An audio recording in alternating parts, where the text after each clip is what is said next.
श्री भरत जी ने कहा कि अर्थ ना, मुझे अर्थ नहीं चाहिए। सारी दुनिया के लोग अर्थ के लिए बावले हो रहे हैं। जो मनुष्य की अंतिम गति है उसमें कहते हैं विद्या ददाति विनयम विनयाद्याति पात्रताम पात्रा धनमापनोति धना धर्मा ततो सुखम। विद्या से धन आता है, विद्या पढ़ने का, पढ़े लिखे कर यही उद्देश्य लोग मानते हैं। यह विद्या अर्थ करी भवेत, जिससे पैसा है। तो हमारे यहाँ जो छात्र आते हैं तो वो तो घर से यही कहकर के भेजे जाते हैं, बेटा जल्दी से रुद्री पढ़ाना, कर्मकांड पढ़ाना, सत्यनारायण की कथा शुरू करेंगे, विवाह शादी और पुराण की कथा कर लेंगे। और यहाँ सतगुरु बाबा आश्रम में आए, बोले व्याकरण पढ़ो। ये बड़ी समस्या है। लेकिन बिना व्याकरण के प्रविष्टि भी तो नहीं हो सकती, इसलिए वो जरूरी है। लेकिन यहाँ उद्देश्य करके ही भेजा जाता है कि बेटा कितने जल्दी दक्षिणा पाने लग जाए। यही नहीं, जो भी लोग पढ़ाते हैं बोले बड़े पड़ोस वाला वकील बन गया, देखो कितना पैसा हाई कोर्ट से कमा कमा करके ला। हम भी अपने बेटे को वकील ही बनाएंगे। कोई इंजीनियर को देखला है तो इंजीनियर बनाता है, कंप्यूटर तो जिसको जो आता है। यह विद्या अर्थ करी जिससे पैसा आए। माता पिता बालकन पढ़ावें और उधर भरे सोई धर्म सिखावें। तो विद्या ददाति विनयम विनयाद्याति पात्रतम। और विनम्रता योग्यता जब आती है, पात्रता जब आ जाती है तो पात्र धर्मापनोति। पात्रता से धन मिलता है और धन के बिना धर्म नहीं होता है, इसलिए धनात् धर्मा, धन के द्वारा धर्म होता है। अब भरत जी महाराज ने पहले ही मना कर दिया कि अर्थ ना, मुझे अर्थ नहीं चाहिए। अर्थ माने रुपया पैसा संपत्ति। तो अर्थ क्यों नहीं चाहिए? कहा जिस अर्थ की लोभ लालच में, लोभ तृष्णा में पड़ करके इस मंत्रा ने इतना बड़ा अनर्थ किया, अर्थ के कारण इतना बड़ा अनर्थ पैदा हुआ संसार में कि जो परम मूल प्रभु श्री राम जी हैं, इसने अर्थ के लालच में अपनी जो माता कैकेयी को राम से ही दूर कर दिया। इसलिए जो अर्थ, जो धन तुम्हें ईश्वर से दूर ले जाए, उस धन की मुझे कोई आवश्यकता नहीं। धन वो सार्थक है जो धन तुम्हें तीर्थराज प्रयाग ले जाए, सत्संग कराए, संतों का दर्शन परसन कराए, वो धन सार्थक है। तो भरत जी महाराज अपने चरित्र से शिक्षा देते हैं कि अर्थ ना, वो अर्थ जो परमात्मा से दूर करने का अनर्थ हमारे जीवन में पैदा करे, ऐसा अर्थ मुझे नहीं चाहिए। बोले अर्थ ना धर्म न काम रुचि। कहा तो धर्म ले लो, तो कहते हैं मुझे धर्म भी नहीं चाहिए। कैसी बात करते हो भरत? धर्म, धर्म सामान्य धर्म होना बड़ा कठिन होता है। लोग कह देते हैं तो बड़े धार्मिक है, लेकिन धार्मिक होना भी बहुत जटिल होता है। पूछो हरिश्चंद्र जी से धार्मिक थे, क्या हुआ उनके जीवन में? कितनी कठिनाइयों से धर्म पालन व्यक्ति करता है। उनका राज्य पाट वैभव सब छूट गया, उनको बेच दिया गया, पत्नी बेची गई धर्म के लिए। तो लेकिन भरत जी महाराज कहते हैं वो धर्म जो धर्म राम को दूर करता, वो धर्म भी मुझे नहीं चाहिए। इसलिए श्रीमद् भागवत जी में और भगवत गीता में और रामचरितमानस में एक और भी धर्म बताया है। इसमें भगवत गीता में, भागवत में कहते हैं स्पष्ट रूप से, जो बहुत सुंदर जो श्रीमद् भागवत के प्रारंभ में गोकर्ण जी महाराज अपने पिताजी को कहते हैं कि परम धर्म, सामान्य लोक के धर्म का आप परित्याग करके आप भगवान की भक्ति करो। धर्मम भजस्व सततम त्यज लोक धर्मान। लोक धर्मों का परित्याग करके परम धर्म, एक धर्म होता है और एक परम धर्म होता है। माता का पिता के प्रति कर्तव्य, पिता का माता के प्रति कर्तव्य, बाप का बेटे के प्रति कर्तव्य, बेटे का बाप के प्रति कर्तव्य, राजा का प्रजा के प्रति कर्तव्य, प्रजा का स्वामी के प्रति कर्तव्य, ये सब लोक धर्म है। लेकिन जब परम धर्म आ जाओगे तो पतिव्रत धर्म चला जाएगा। फिर मीरा की आवाज बोलोगे, मेरे तो गिरधर गोपाल दूसरो न कोई। फिर आप गोपियों की भाषा बोलोगे, महिमम विभोर हति भवान गदे तुम संत्यज्य सर्व विषयांस्तव पादमूलम।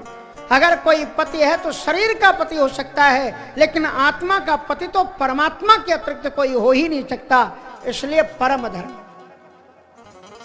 गोपियों ने भगवान श्री कृष्ण जी से शास्त्रार्थ कर दिया। भगवान कृष्ण गोपियों को धर्म की दीक्षा देने लगे। पहले तो बांसुरी बजा करके सबको बुलाया अर्धरात्रि में, ऐसा गीत बताया एवं निशम्य। उस गीत को श्रवण करके भगवान श्याम सुंदर ने ऐसा गीत बताया कि सारी की सारी वृजांगनाएं उनके पास में आ गई। भगवान कृष्ण स्वागत करते हैं, स्वागतम भो महाभागा प्रियम किम करवाणे वा। ब्रूतागमन कारणम, आप कैसे पधारी उसका आप कारण बताओ।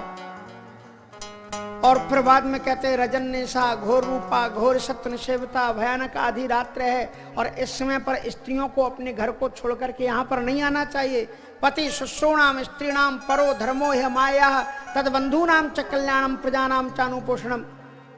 भरती शुश्रूणाम स्त्रीणाम परो धर्मो है माया। गोस्वामी तुलसीदास जी ने इसी का अनुवाद किया है। एक ही धर्म एक व्रत नेमा काये वचन मम पद पति पद प्रेमा। स्पष्ट रूप से सत्य अनुसुईया जी ने यही बोला। तो कहने का तात्पर्य कि भर्तु शुश्रूणाम स्त्रीणाम परो धर्मो है माया तदबंधूनाम च कल्याणम। प्रजा का भरण पोषण ये परम कल्याण है, इसी में स्त्री का कल्याण। लेकिन व्रजांगनाओं ने शास्त्रार्थ किया कि हे प्रभु आपसे हम शास्त्रार्थ करती। गोपियों ने ठाकुर जी से शास्त्रार्थ कर लिया और उन्होंने ये कहा कि आपने ही पूर्व उपनिषद का उत्तर उपनिषद से उन्होंने निपटाया। आपने भगवत गीता के 3रे अध्याय में आपने ये कहा है कि स्वधर्मे निधनम श्रेया पर धर्मो भयावा। आपने ही कहा है ना? हाँ मैंने ही कहा है। गीता में आपने कहा है स्वधर्मे निधनम श्रेया पर धर्मो भयावा। अपने धर्म के लिए अपने प्राणों तक का उत्सर्ग कर देना चाहिए दूसरे धर्म को स्वीकार करने की बजाय। कहा यही तो मैं आपसे कह रहा हूं, अपने धर्म पर आप चलो, आप पतिव्रत धर्म को आप पालन करो। पर गोपियों ने कहा कि ठाकुर जी मेरी बात पूरी सुन लो। और 18वें अध्याय में आपने क्या कहा है? बोले क्या कहा है? बोले सर्व धर्मान परित्यज्य मामेकं शरणं व्रज अहम त्वा सर्व पापेभ्यो मोक्षयिष्यामि मा शुचः। समस्त धर्मों का परित्याग करके एकमात्र तुम मेरी शरणागति आ जाओ, हम तुम्हें सारे पापों से मुक्त कर देंगे। आपने ही कहा है कि नहीं कहा? तो जब तुम आत्मा के धर्म में, गोस्वामी तुलसीदास जी कहते हैं जाके प्रिय राम वैदेही तजिए ताए कोटि वैरी सम जद्यम परम स्नेही। अब देखो किस किस ने छोड़ा, उनके उदाहरण दिए। बोले तजु पिता, पिता के प्रति कितना बड़ा कर्तव्य होता है। लेकिन प्रहलाद ने अपने पिता का कहना नहीं माना। तजु पिता प्रहलाद और बड़ा भाई विभीषण जी कहते हैं तुम पितु सरस भले मोहि मारा। लेकिन तजु पिता प्रहलाद विभीषण बंधु। विभीषण ने अपने भाई को टुकड़ा दिया। विभीषण बंधु भरत महतारी। मां का कितना बड़ा दर्जा होता है, तुमें माता चपता तुम्हें। और उस मां को श्री भरत जी महाराज ने त्याग दिया। तजु पिता प्रहलाद विभीषण बंधु भरत महतारी। और गुरु से तो बड़ा कोई होता ही नहीं है। लेकिन वो गुरु अगर तुम्हें भगवान से अलग करता हो, बताओ साक्षात नारायण सामने बैठे हैं और वो मांग रहे हैं राजा बलि से दान लेने के लिए आए। और आश्चर्य की बात तो यह है कि शुक्राचार्य जी महाराज जान गए कि ये भगवान है, क्योंकि भगवान वामन बन करके आए। इसलिए हमारे यहाँ जो वैष्णवों में 5 व्रत बड़े आवश्यक हैं। गीता जी का तो एकादशी तो व्रत करना ही चाहिए, लेकिन एकादशी के अतिरिक्त 5 व्रत जरूर करना चाहिए। मैं बराबर गुरु दीक्षा में इन चीजों को मैं बोलता हूं कि 5 व्रत और करो। रामनवमी, कृष्ण जन्माष्टमी, शिवरात्रि, वामन द्वादशी और श्री नरसिंह जयंती। श्री वामन भगवान अपने भक्तों की विरध रखने के लिए वामन बन गए। इतने विराट भगवान छोटे बनकर के आए। मांगते हैं अपने भक्त के लिए, क्या नहीं करते हो। अब राजा बलि ने उनका स्वागतम ते नमस्त ब्रह्मण किम करवाणी वाह, आइए ब्रह्मर्षि आपका स्वागत है। वो तेज था, साक्षात भगवान थे। तो राजा बलि ने उठ करके वामन भगवान का स्वागत किया। अद्मे पितरस्तृप्ता अद्यना पावितम कुलम, आज मेरे पितर धन हो गए, आज मेरा कुल धन हो गया। यदि भगवान आगतो ज्ञान, जो आप मेरे घर पधारे, बताइए मैं आपको क्या दान दूं। तो उन्होंने कहा ज्यादा कुछ नहीं चाहिए। पदानि तीर्ण दैत्येंद्र सम्मतानि पदा मम, क्या है कि हमने सुना है कि जहां भजन किया जाता है ना, अब यहां आसन लगा करके भजन कर रहे हैं, तो उसका दशांश भाग परम पूज्य श्री सतुआ बाबा जी को बिना ही मांगे मिल रहा है। क्योंकि जहां रह करके जिस व्यवस्था में रह करके करते हैं तो अपने आप मिलता है, और दशांश उस राजा को मिलता है जिस राजा ने सारी व्यवस्थाएं करके दी हैं। तो योगी जी को भी जा रहा है इसमें टैक्स आपका, उसमें भी टैक्स कट रहा है, क्योंकि आप उनके राज्य में ये व्यवस्थाएं बनाई हैं, पानी यहां तक पहुंचाया है, यहां लाइट की व्यवस्था की हुई है, तो जिसने उसकी भी एक टैक्स भाग उसका भी जाता है। तो महाराज उन्होंने कहा कि महाराज क्या होता है, हम आसन लगा करके भजन करते हैं और आधा ये आधा वो ये सब ले लेते हैं, इसलिए हम चाहते हैं कि हमारे लिए पांव अपना आसन डालने लायक जगह हो जाए, थोड़ी सी जगह हमको चाहिए। कितनी चाहिए? का पदानि त्रीण दैत्रेण सम्मतानि पदा मम, केवल 3 पग भूमि चाहिए। तो राजा बलि खूब हंसे। कहा आप हंस क्यों रहे हो? बोले जैसे तुम शरीर से बौने हो ना, आपकी अकल भी वैसी बोनी है। बोले क्यों महाराज, कोई गलती होगी? अरे हम जैसे दानी के सामने आप आए, ये 3 पाव भूमि, अरे हम तो आपको राज्य पाट वैभव जो मांगो वहां दे दें, हमको कितनी संपत्ति चाहिए? उनका नहीं, असंतुष्टा ध्वजा निष्ठा, जो ब्राह्मण असंतोषी होता है वो नष्ट हो जाता है, इसलिए हमें ज्यादा नहीं, हमें 3 पग भूमि ही चाहिए, वही बहुत।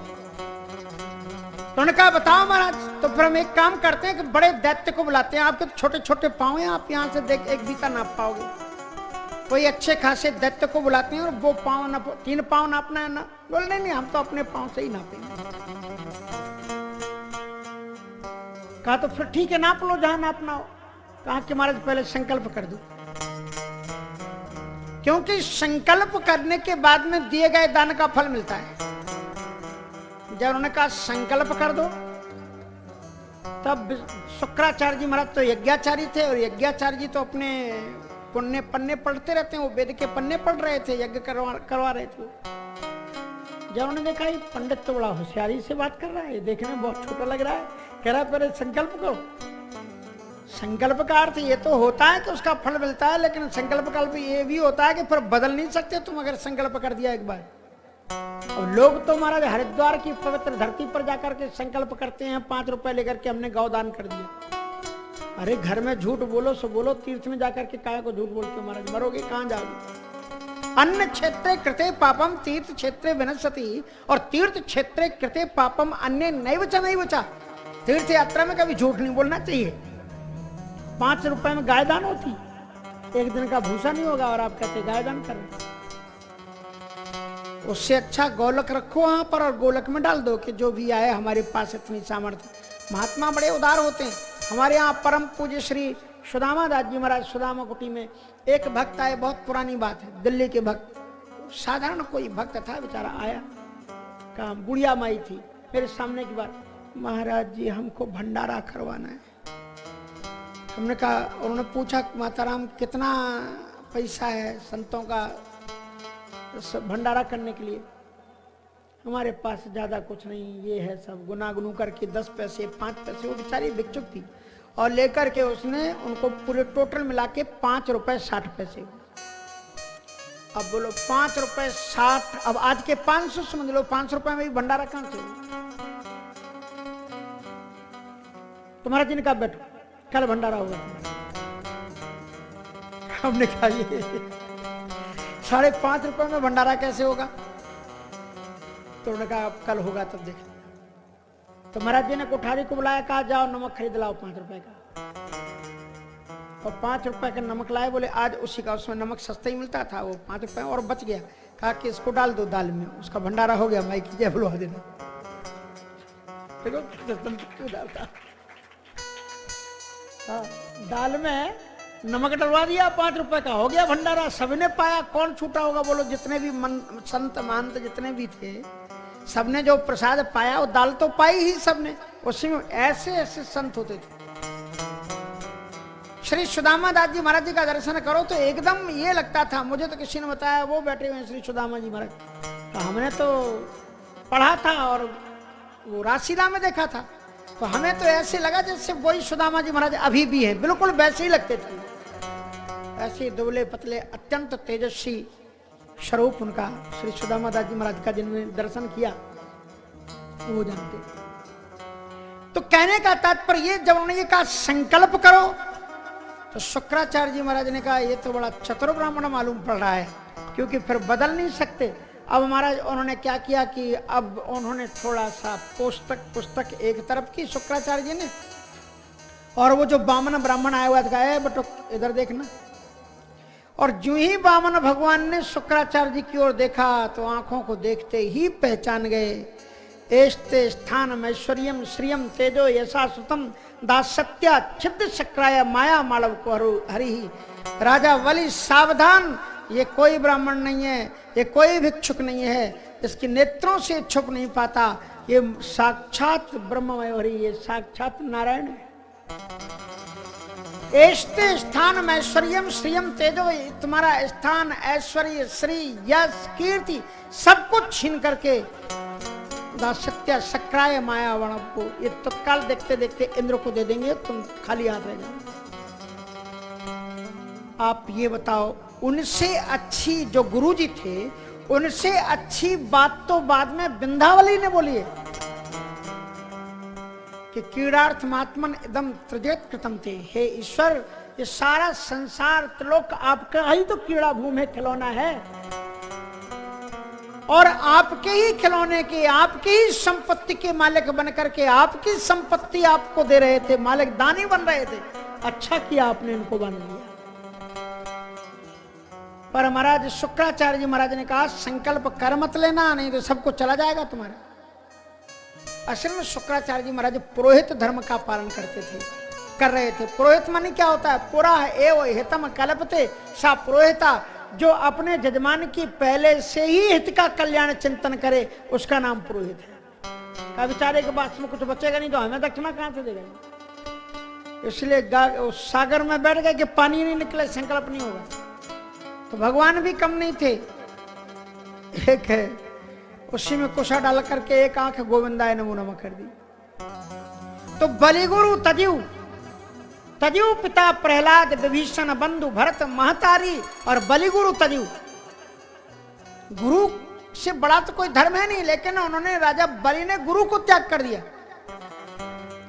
और कंत ब्रजबंतन सबसे बड़ा धर्म पतिव्रत धर्म है, लेकिन ब्रजमंडल की कांताओं ने, ब्रज गोपियों ने अपने पतियों का त्याग कर दिया, गोविंद का वर्ण किया। भय मुद मंगलकारी, किसी की अगर अपकीर्ति हुई हो तो बताइए आप। किसी ने कहा कि भरत ने अच्छा नहीं किया, मां को छोड़ दिया। किसी ने कहा कि विभीषण ने अच्छा नहीं किया, उसने अपने भाई को छोड़ दिया। किसी ने कहा कि प्रहलाद ने अपने पिता का कहना नहीं माना, ठीक नहीं किया। किसी ने कहा कि ब्रजांगनाओं ने, गोपियों ने अपने पतियों का कहना नहीं माना और रात्रि में महाराज बचाने के लिए सभी ने उनकी कीर्ति गाई। महाराज नारद जी महाराज कहते हैं प्रमाणम तत्र गोपिका, भक्ति का उत्कृष्ट उदाहरण वो गोपियों को मानते हैं और किसी को नहीं मानते। उद्धव जी महाराज कहते हैं वंदे नंद ब्रजस्त्री नाम पादुरणम भीक्षण सा यासाम हरि कथोद्गीतम पुनातु भुनक्ति। इसलिए इसको कहते हैं परम धर्म। श्री भरत जी महाराज ने स्पष्ट कह दिया वो धर्म जो परमात्मा से दूर करता हो। राजा बलि ने क्यों छोड़ा? कहा कि वो तुम्हारा धर्म जो हमें ईश्वर सामने बैठा हुआ है, अगर ये सचमुच में ही ईश्वर हैं तो फिर तो इन्हीं का सब कुछ है, और ईश्वर को ही मैं ईश्वर की वस्तु समर्पित कर दूं, इससे बड़ा सौभाग्य मेरे जीवन का क्या होगा? लेकिन गुरुजी ने मना किया। इसलिए वो धर्म भरत जी महाराज ने भी सबको छोड़ा है। गुरुजी की बात मानी क्या? इतने क्रांतिकारी थी गुरु जी को बड़े मधुर शब्दों में एक फटकार दिए। कैसे शब्दों में फटकारा? वो कहते हैं कि भय विधि मोको तिलक साज सज सोऊ, भय विधि विमुख विमुख सबको। श्री सीताराम जी वन को चले गए, पिताजी की मृत्यु हो गई। अगर दुनिया के लोग मुझे राज्य के कामों को मानते तो मानते, ठीक था, लेकिन मेरा गुरु जिसके हाथों में करतलगत आमलक समाना, वो भी राज्य तिलक सजा करके मेरे सामने खड़ा हुआ है कि तुम राजगद्दी बैठ जाओ। तो भय विधि विमुख विमुख सबको। जब विधाता विमुख हो जाता है ना गुरु जी, तो सब मेरे विमुख हो जाते हैं।